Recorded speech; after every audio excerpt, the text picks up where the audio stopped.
Og så 1-0 til Frederikshavn efter de første 2 perioder. Det var i anden periode, at den scoring den faldt. Det her er i tredje periode, udligning fra Sønderjyske.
Shot ricocheted around to the near side boards.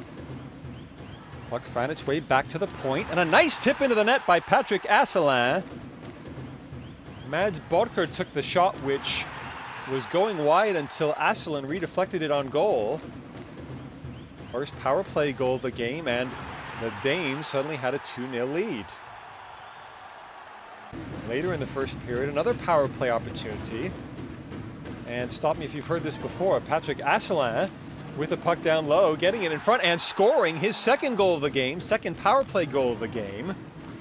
Assists on this one to Corey Quirk and Thomas Spelling. And at the end of 20 minutes, Sønderjysk had an amazing 3-0 lead.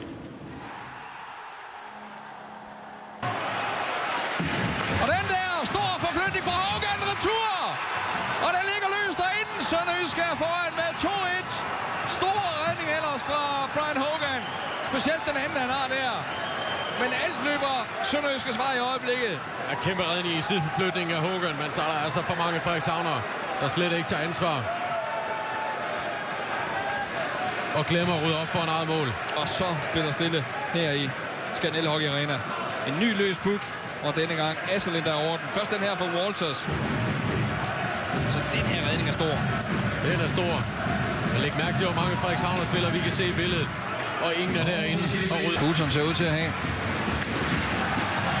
Der er muligheden, og der er reduceret. Det er fremragende spil af Brock Houghton. Og den forstår jeg godt, de brokker sig over Frederikshavn. Mads Bæk får en cross-checking i ryggen. Han falder forover. Og så står Sønderjyske manden altså helt fri foran mål.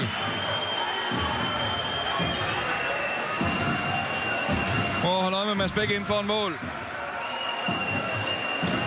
Ude til højre billede der. Ja.